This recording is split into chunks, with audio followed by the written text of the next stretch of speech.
leading into Raleigh's Store Machine boat.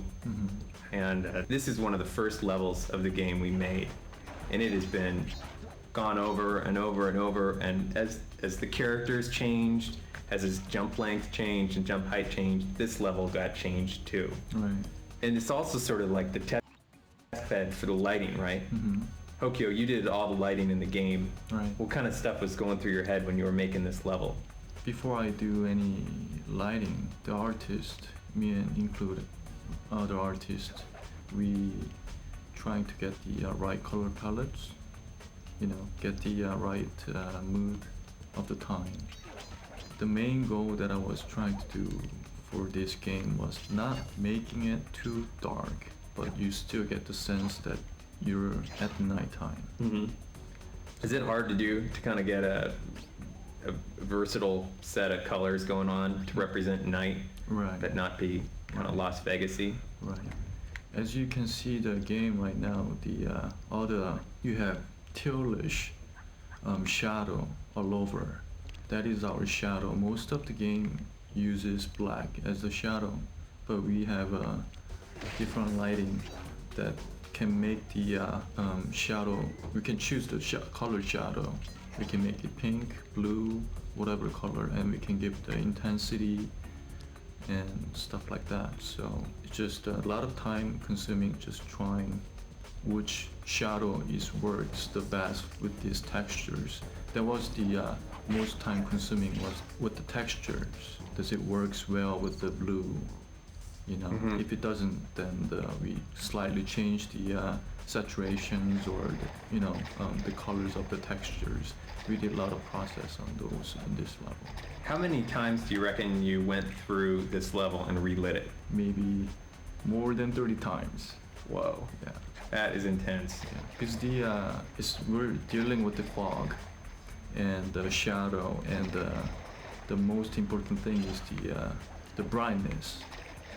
If the game is too dark, everybody has a different TVs, so it might look very dark on some people's TV and might look very washed out, very bright. So that was very challenging for me to making it, kind of getting it right,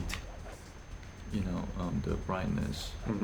You've got a really weird setup here at work where you've got your computer monitor and then 3 TVs right next to each other while you're doing your lighting.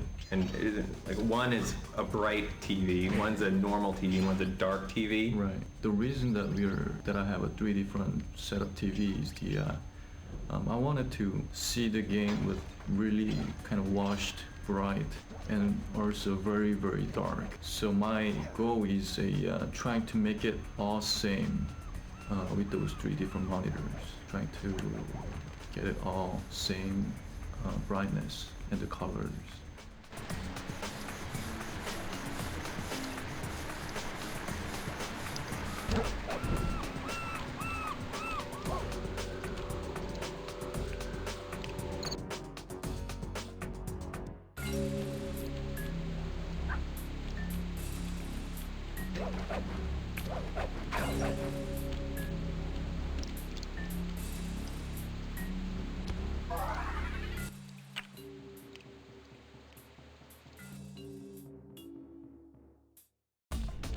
You may be saying this level is large, but it is actually a third of the size of the original level. The original concept behind the original NPCs was to tie them to Alice in Wonderland. What was challenging in lighting this level, Hokyo? You have fire in here, you have multi-levels. You have lasers. Yep. Okay, the hardest thing for this level was you have 2 different kind of a setup mood. One is very cold. You start with cold, and at the end you get hot. So we have we can only use 1 fog in this level, actually for every level. So choosing the right color of the fog was very difficult to stay kind of same. I mean, keep it consistent with the other level. Right. Just having that purple from the very start. Wasn't there an octopus? Or was that in a long, long time ago? That was in a long, long time ago for this level. Tentacles were there behind. It was behind. It was behind. We were the very door. sad when it was removed. Yeah. It was quite It's a large. sad day. It was a huge octopus head, and you got to knock its eyeballs out of its sockets, and knock its teeth out of its. And its eyes head. looked at me. Yeah. Yeah. So It was pretty creepy, wasn't it? And he had a bow tie. Our NPCs were all kind of formal, wearing formal wear.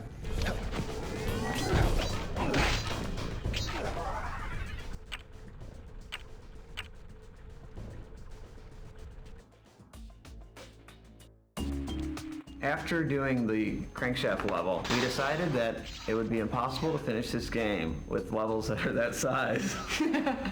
So we decided we were kind of in this mode where, okay, that was a regular big level, and we'll also do these smaller levels that are kind of bonusy. And we wanted to do one that was just pretty much all secure, as much security as I could put in. So this is going to be a small security level. It ended up being actually pretty Good, it's good, great size. a good size. For security in the game, we decided to go with a kind of one free hit per system, I guess you could say, where they're kind of in sensor mode. They're yellow. And they don't actually cause damage to you if you trigger it, but it sets off the alarm and changes them to a damage, this kind of red damaging state. And we primarily did that, for inexperienced players to give them an extra chance to get through, instead of just burning and just hurting them every time. And also because we like the idea of you running around while the alarms are blaring, and it's loud, it's a little disorienting. It's something, if it immediately burned you, a lot of people would probably, die then and wouldn't get that experience of running around while the alarms are blaring. So we thought that was a good thing. So we switched to the kind of one free hit, I guess, per system. We were under really tight constraints. The challenges of creating this environment, one of our best traits is that we have a great way of communicating. So between the designer, modeler, and texturist, we made sure that whatever we were creating could get done in the time we had available. We really adjusted when we had to. We adjusted things in the model to work for gameplay. And then also before I did my final handoff, I really talked to the texture artist, because he had a limited amount of time, and said, hey, this is what I did. And I really tried to model it toward him being able to texture it in a fast period of time and also look great. So it was really great. We really talked about, and we learned a lot about our game designer process through this. After this, Rob started doing almost all the elevation final, doing any turns, adding any elevation changes, and so it really helped the whole process along the way. And this is also I think our last level that had split collision versus what you see on screen versus what you kind of the physics that you're running around on. So this really was A transition. a transition from how we did levels, and it was I think it really helped us get in a position where we could finish the game. Yeah, it's totally true. We can do stuff fast, yeah.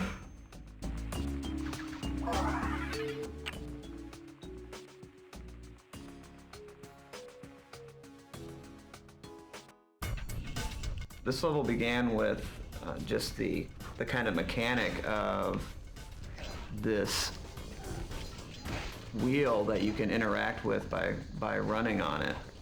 And it's kind of one of the few more puzzly kind of elements in the game where it's when you walk up to this thing, it's not completely straightforward what you're supposed to do. Yeah, it's not immediately obvious what that wheel is used for. So, getting, in both these cases, it's, driving, running on it drives the animation of something else in the scene, whether it's the hooks or the conveyor belts. Right. And I don't know I know you've done some rigging in here. Yeah, I actually had done the rigging on both of the wheels, and so that was a little bit challenging from the perspective of the conveyors. the conveyors that we've got in the back wall there with regard to the getting the textures to actually go with the speed of the conveyors. That was the challenging part of rigging this, was doing that work. But most of the rigging just was driving the animation, changing the speed of the animation of the hooks going around, or changing the particles of the steam coming out of the whistle. Right, and that's what the extent of the rigging was. The hot coals that roll down on the floor, it's something that I've stuck to my guns on this. A lot of people have not liked the hot coals because I think they're great. because it's kind of this random thing. It's not something it's totally easy to predict, even though the floor has been modeled with kind of these dips to really, they pretty much, they're real physics, but they're going down a pretty similar path just because of the shape of the floor. There's kind of a valley there that takes it right down to the grading and then back around again. We're kind of actually moving, when the coal gets to the bottom of the shaft, we just move it to the top where it comes out of to respawn it. So it's kind of like a transporter or something like that. And at one time, instead of the clues, we had these bags of loot that they would roll on the ground. And it was funny when you would break like a safe open and this bag of loot would come out, and it would roll down this hill because it's designed for this coal to roll down, and then it would fall down the chute, and then the money would come out of the chute where the coal's coming from. So it kind of revealed exactly how we were doing this. Yeah. I can imagine a player seeing the loot going down and going, "Oh no, I just lost it," and then looking at the chute, and there it is popping out.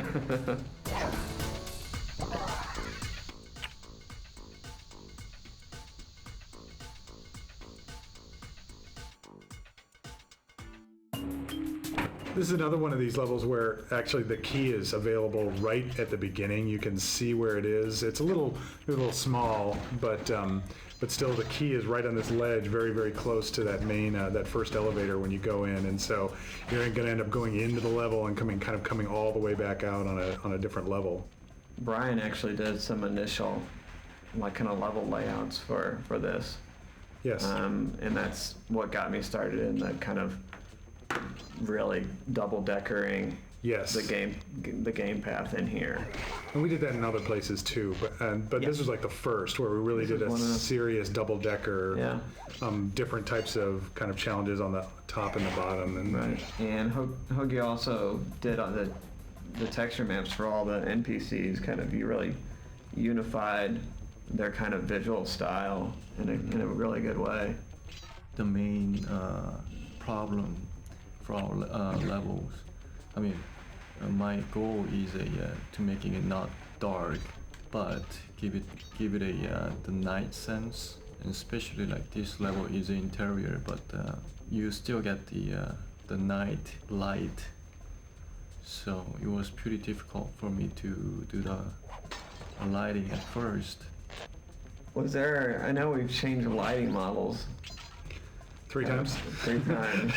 Right. So each time you got to learn the new tricks of the new lights and then change all those out. Right. That was kind of difficult at first, learning through the new lighting system. But it really helped the visual, since we have the shadow. Most of the game doesn't have the shadow system, so shadow turns to just a black. They cannot make it to the colors, and thanks to our programmers that made it happen. When you collect the key on this level or any of the other levels, you'll notice that the background kind of completely goes dark, and we kind of go into this letterbox and show you this animation of Sly picking the key, and it's kind of funny. We use this alternate lighting model to darken everything else at this very base level. It was a weird kind of just hack feature I put in to just darken everything. But then you have to say, well, I don't want to darken Sly because he's the one collecting the key. So Sly is actually marked as like, don't darken me, but he's the only thing in the whole game that's marked that way. Oh, and the key is marked as don't darken me. But everything else in the game gets darkened by this alternate lighting model when you collect your keys.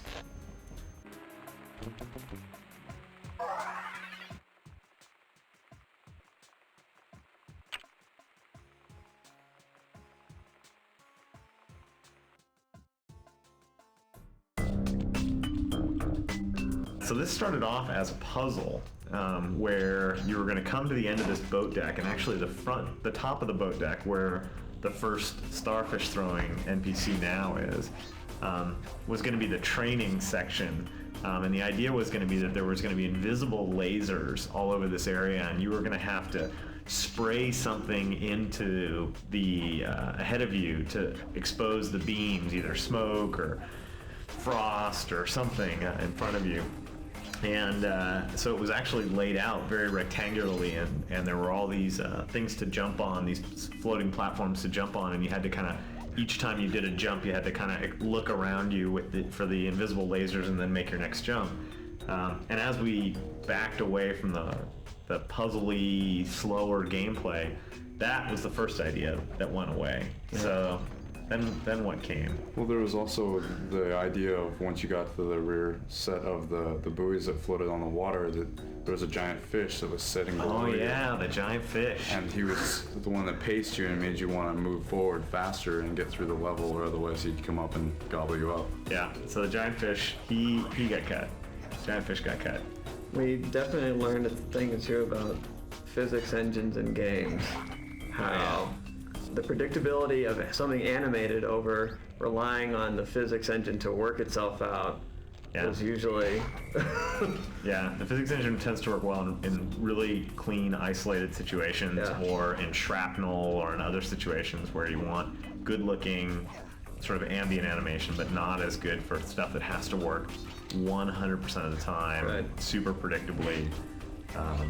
And then I think environmentally, I think this was one of our first levels that really had a good kind of, I don't know, misty, really rich kind of textured feel to it. You know, the fire on the side, which you can see from outside, and the approach even.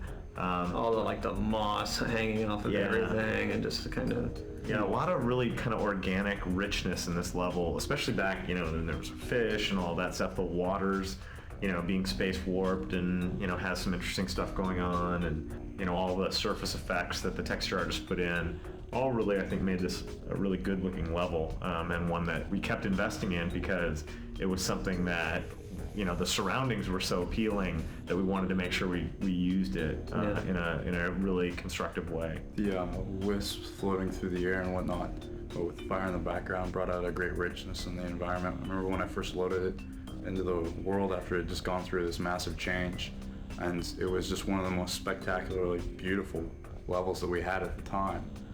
That it was just exciting to go back and play through it.